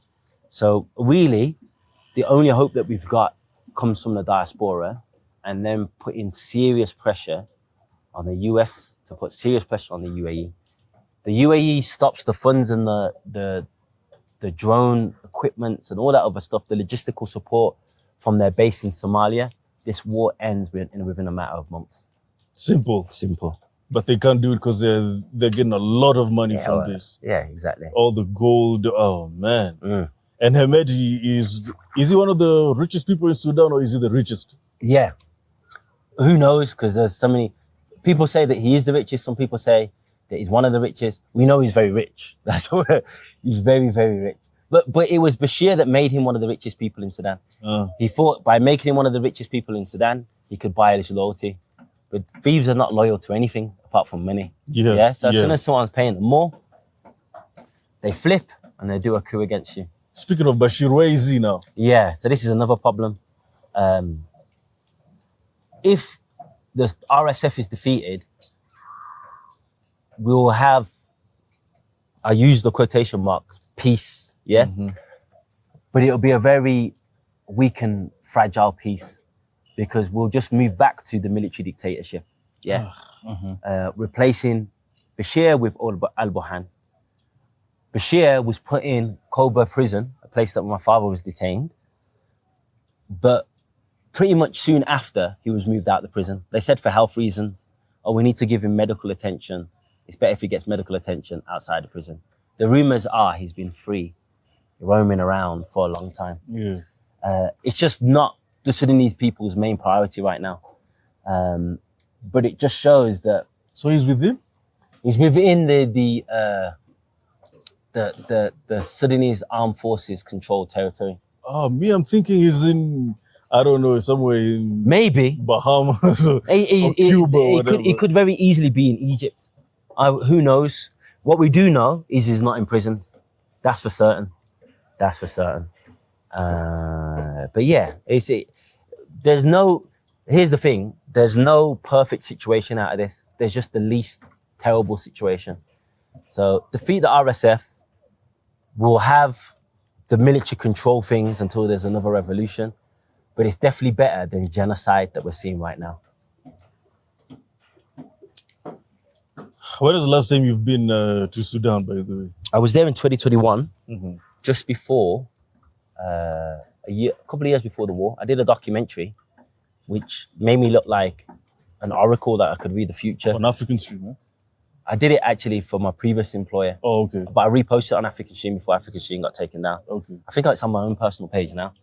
It was called Sudan, the Unfinished Revolution, Part 1 and Part 2. And in there, I explained that these two generals are not going to allow Sudan to have a real revolution. And as predicted, the two generals have not allowed Sudan to have a proper revolution and have gone into war with each other.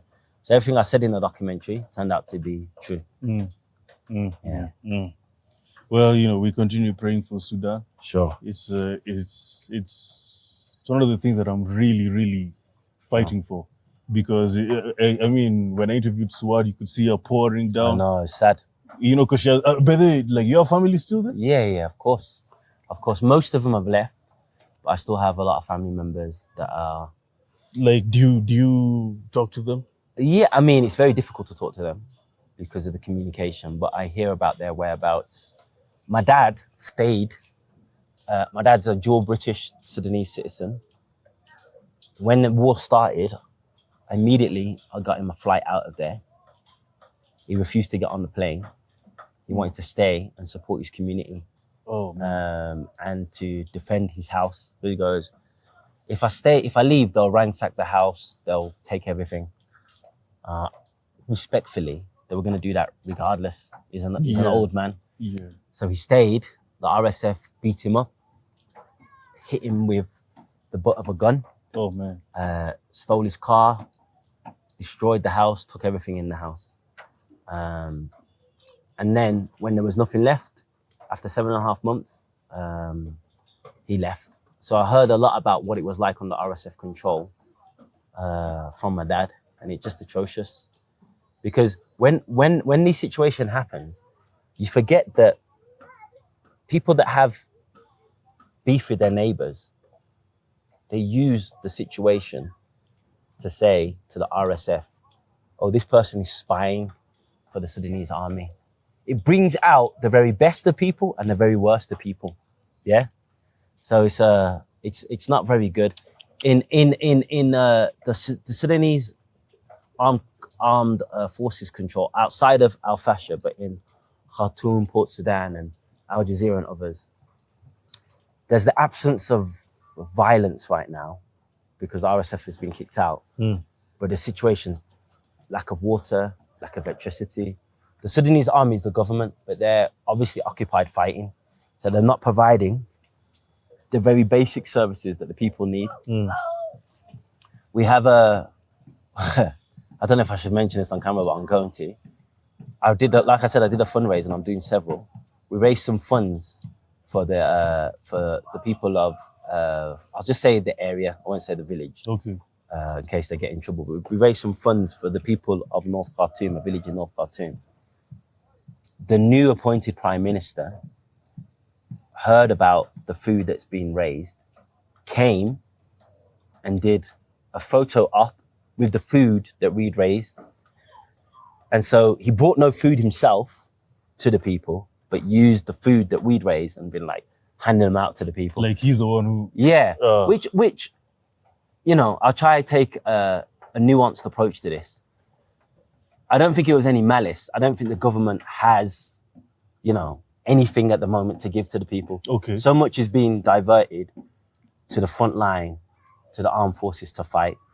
But it just goes to show the terrible situation that people are in. Yeah. Hey guys, as we're closing on the Sudan topic, pray for Sudan, support Sudan. There are many causes, that are out there to support Sudan. Find them and help where you can, and boycott UAE. Boycott UAE, all right? I mean, you see all these Ferrari things, like this Formula One, always in Abu Dhabi and Dubai. I mean, we need to boycott UAE, because if we cripple UAE, then we cripple the RSF. Simple as that. Yeah. And also go to decolonizasudan.org.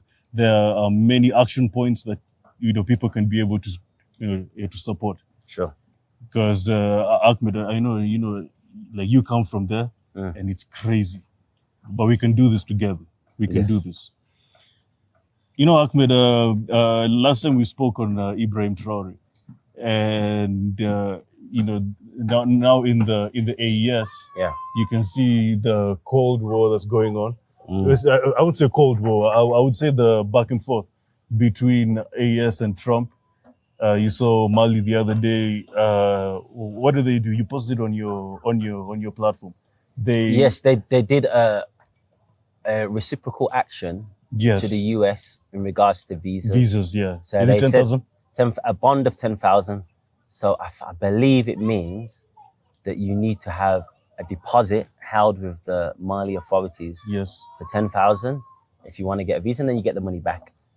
Because I think the US did the same thing to Mali citizens. So it's back to what I said earlier. Stop asking, demanding. So imagine if the Mali government went with the approach of, please don't do that. That's not very nice. Would they get anywhere? No. Exactly. You do the same thing. Exactly. That's why I like Traoré. That's why I like Tiani and Goita. Yeah. There's no talking here. Yeah. You do this to me, I do this to you. Exactly. What do you think about the Traoré declining deportees from Trump? It's good. Mahama, who has done some good things in Ghana since he came back to power, was very disappointedly agreed to take some deportees to Ghana. Yes. So I just like my presidents that talk revolutionary to do revolutionary. I hate the inconsistencies. Yeah. And in the age of social media, so many of them are just talking for sound bites because I know it's going to get clipped on social media. Traoré, Tiani, and Goita are doing, The thing what I love about Goita, you don't hear him speak much, but you see him doing shit. Yeah? What would you rather have? Presidents that give all these fantastic, elaborate speeches, but do very little, or someone that doesn't speak too much, lets the foreign minister and the prime minister and does the work. Yeah? What did they say? Real gangsters move in silence. Yeah. Like real G's move in silence like lasagna. That's Lil Wayne. I like that. Real G's move in silence like lasagna. And then we have Traoré, who talks and does. So, we're very happy with him. What do you think? Give me like the greatest achievements you've seen so far from Traoré, Burkina Faso. Oh, the greatest achievements. The roads, the fast industrialization of Burkina Faso. There was a limited amount of roads paved in the whole country from independence all the way to the revolution that happened in 2022. He's come up with this ambitious target to triple that amount by 2030. And he's doing it. And you're seeing these TikTok videos. People cuss TikTok a lot, but I love TikTok. I've managed to maneuver my algorithm so it doesn't show me people shaking their asses and twerks. Thank God, me too. It shows revolutionary stuff. So if your TikTok's showing crap, maybe that's a reflection on you. Yeah. So I've seen these videos on TikTok of these border drivers in Burkina Faso going up and down on the road. Wow. Do you know what I'm saying? Really proud of what's happening. The factories, the tomato processing factory, the new electric car Uber service.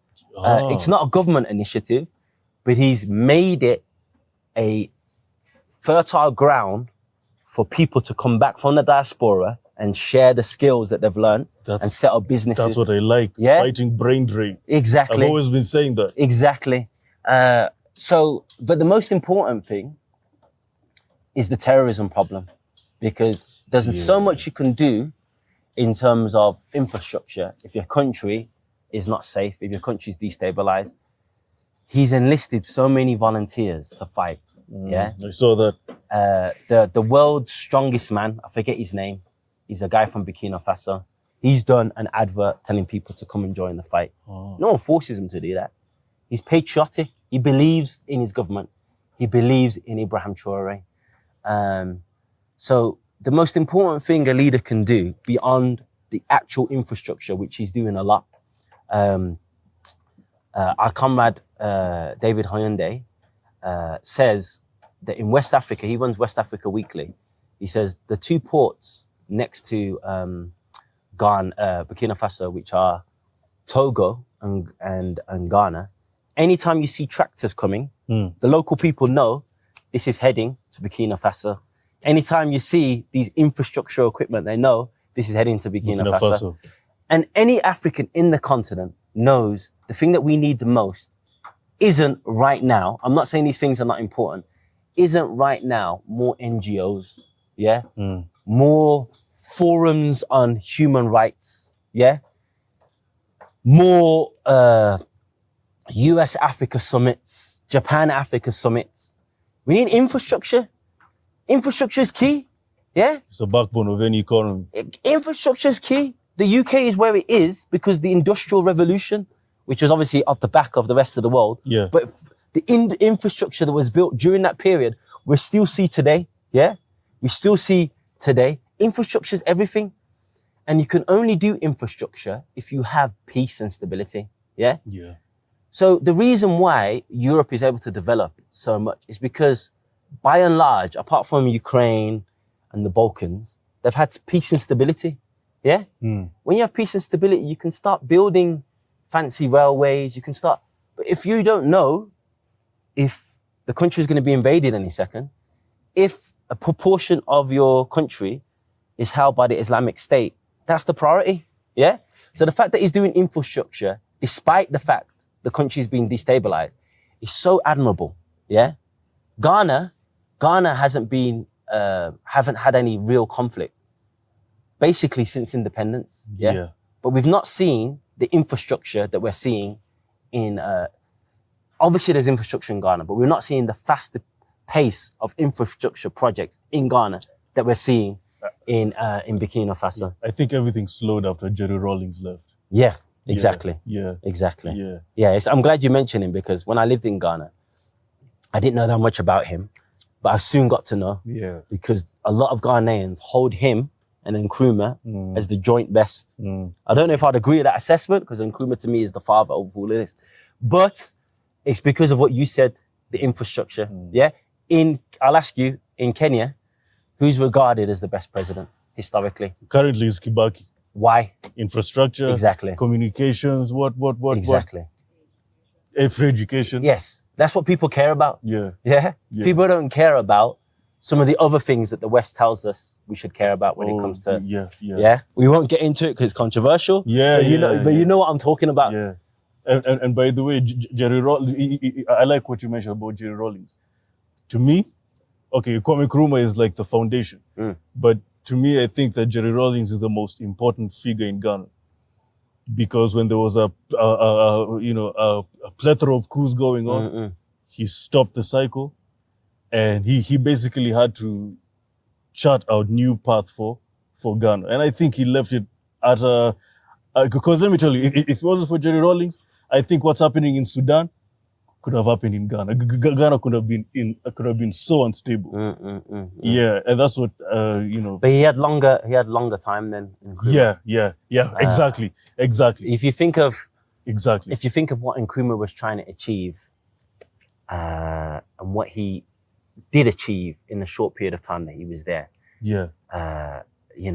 There's a reason why he was made the joint president of Guinea with Ahmed Kaballo, because he wasn't just doing it for Ghana, he was doing it for the whole of Africa. Yeah. He was raising the flag of black South Africans, Yeah. way before it became the popular cause. He was doing infrastructure in a short period of time, but there was economic sabotage. He was giving us books that we still read today and are some of the most significant works that any African can read. Yeah. It's interesting. His secretary said, what was it? Neocolonialism, the last stage of imperialism. That book caused such an uproar in the West. The US recalled their ambassador. They condemned him. They started to fund the people around him to do the coup, including Nana Akufo-Addo's father, who was part of that group that ended up overthrowing Nkrumah. Yes. So, you know, he didn't get to do what he wanted to do, but theoretically, he gave us something that we still read today, we understand today. Neocolonialism, he said, what we've got right now is flag independence. Yeah. Yeah. He said that back in 1960. It's just as true as it is today. Yeah. Yeah. If we could have just followed what Nkrumah said in 63. If we'd have got a United States of Africa, if we got a United States of Africa, where would we be now? We'd be a powerhouse. Yeah. If you look at Beijing, pictures of Beijing in 1945, 48, it looks like Africa. If you got a picture of parts of China and parts of Africa back then, they were not that far different in terms of development. Look at China today. Some people say that it's the world's largest superpower economically. Some people say it's second. Whatever it is, it's the top two. I think it's the largest now. Yeah, it's the top two. It's the top two. Depending on what metrics you're looking at, it's definitely the top two, probably the top one. Yeah. If we'd have had the United States of Africa, we would have been right up there with them, probably surpassed them. Yeah. So Nkrumah's contribution can't be understated. So when it comes to Traoré, the greatest achievement is kicking out the French troops. Yeah. You know, and by the way, the shot that I posted of you saying that the terrorists are being supported, but that one blew up, which is very true. You looked it up, innit? Yeah, I did. And in the UN General Assembly, I saw was it the Prime Minister of Mali? He said it. Yeah. He said it. Yeah. So it's happening. Yeah. It's happening. No, I mean, it is. I would agree with you, but the reason why I disagree slightly is because a neo-colony like Chad also expelled French troops. So it's now become fashionable, but unless you fundamentally change the relationship with France, it's meaningless. So I'll just adjust your answer a little bit and say, not only kicking out French troops, but disentangling Burkina Faso as a French neo-colony. Yes. Because so many countries have kicked out French troops now. Senegal has said it's kicking out French troops. It's become the fashionable thing to do. But while you're still you're still being dictated to by France, it's meaningless. Yeah? It's meaningless. So it's the way that he's disentangled completely from France. Completely. Yeah. Yes. Which is what should happen in Kenya. Yeah. I mean, because all these British soldiers, all they do is rape our women and burn our forests. So let me ask you that. So you've obviously saw the recent news about they've named the British soldier and they've issued an extradition. Yeah. Do you think that the British state is going to extradite its soldier to Kenya? No. And when it doesn't extradite, what do you think the Kenyan government will do? I'll answer that. Absolutely nothing. Absolutely nothing. Of course. Yeah? So this is a theme. I guess we had a different theme in the last podcast. The theme for this podcast is stop asking, start demanding. Now, think of how much coffee is exported out of Kenya. Yes. Valentine's Day, most of the people in the UK that buy their fiance, their wife, flowers, the flowers come from Kenya. Naivasha. If they say, we're going to stop exporting these countries, we're going to kick out the British companies that control so much of these markets until you extradite that British soldier, he would be here within a week. Yeah? By the way, these flower farms are owned by foreigners. Exactly. Finlay, which is like a Scottish company. Tea, of course. Yeah. although some of these tea farms, they were owned by white people. Now a Sri Lankan company came and now it owns majority of them. Yeah. But still, it's still an African who owns these tea farms. And the British are still involved in the production line. Yes. 100%. They do this a lot where when something's controversial, they remove themselves. So when you search on Companies House or whatever the equivalent is here, it's under new ownership. But if you check the management of the company and the way it's operated, as if nothing's changed. So to me, they've moved from overt control to covert control. Yeah? Because some Africans, because there's not a colonial history with Sri Lanka, we seem to be more comfortable with a Sri Lankan owning it, with an Indian owning it, yeah? Despite the fact that it's still a non-African, still non-Kenyan. So I always, when I look at these things, I always look and think, is that genuine? Is that a genuine change of ownership? Or is that a change of guard? Yeah? So, you know, on a military parade, they change the guard, but the general, the queen, the king, the sovereign is still the same. Still the same. A lot of people were saying Africa Stream needs to come back. Yes. That was I read almost all the comments. That was that comment was like the most prevalent comment I came across in the comment section. I'm trying, man. I really am trying. Because in my final video announcing African Stream was getting shut down, I said it's now time for us to pass the baton on to you guys, and you guys to pick up where we left off. I say this humbly. Unfortunately, that hasn't happened. It has happened in some elements. You're doing a fantastic job, and there's individuals, but the way African Stream industrialized, putting out news, because there's only so much a couple can do. Yeah, you're of course not going to be able to cover all 54 countries. So we need a group of radical, Pan-African, anti-imperialist journalists working on this full time. So whoever's watching, please, come on. You know what we need? We need funds, and we need your support, at least for the first 2 years, so that we can relaunch under a new name and that we can become, within that 2 years, self-sustainable. But what happened with the American smear, attaching something to us with no proof, it was impossible for us to monetize. Just as we was on the cusp of monetizing. So it was very smart what they did, and we really would love to come back. But you know what? Even though you guys left, I like what you say. You know, it requires money to institutionalize these things. It requires a lot of resources. So, but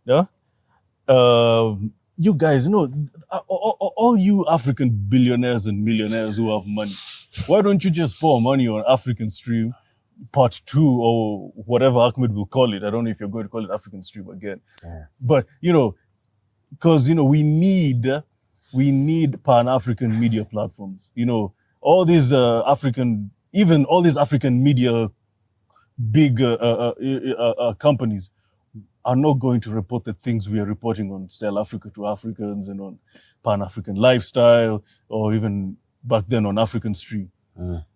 Because, you know, I don't know if they're scared or if they're being, or they don't want to upset, you know, our allies, you know. They don't want the same treatment that happened to us. I wouldn't wish that on anybody. Because, for example, like our biggest stations, NTV, Citizen, KTN, they wouldn't do the content that we do. Yes, of course. Because I know the government is telling them, hey, don't piss off our allies, don't piss off US, don't piss off UK, don't piss off Europe. And so, guys, support Sell Afrika To Afrikans. Subscribe, like, comment, share. Ahmed, what do you have going on now? Is there anything you want to plug in? Yeah, I've set up another media outlet. It's a coalition of anti-imperialist media. African Stream was meant to be part of it. And yeah, that's what I'm working on right now. But that shouldn't dissuade anyone from helping us bring African Stream back, because African Stream is so necessary and it's so needed. And yeah, please support Sell Afrika To Afrikans. It's this brother, like I said at the beginning, he's doing a fantastic job, and he really cares about the struggles of our people, and you can see that by how much time and effort he puts in. Yeah, by the way, He's doing this full time. yeah. Yeah. If you want him to continue to do this full time, we need to support him. I had to bring you a shirt Oh, today. thank you so I much, had to bro. bring you a shirt. Thank you. I'll be selling them in December. I still have to get some things Perfect. planned, but I'll be selling them, guys. Because I want to do something. I want 10% of the profits, or 15, whatever, to go to kids who don't have shoes in these rural areas. If you go to these rural areas, Ahmed, you'll see kids don't have shoes, man, and they're walking to school. Yes. So, guys, support Sell Afrika To Afrikans. They'll be coming your way, either December or January. I'll announce. But guys, thank you so much. Thank you so much for watching. Thank you so much. Kindly share, like, subscribe, follow Ahmed on Instagram, which is I think it's at Kaballo. at Kaballo. Yeah. And guys, let's do this. Thank you so much. Shukran.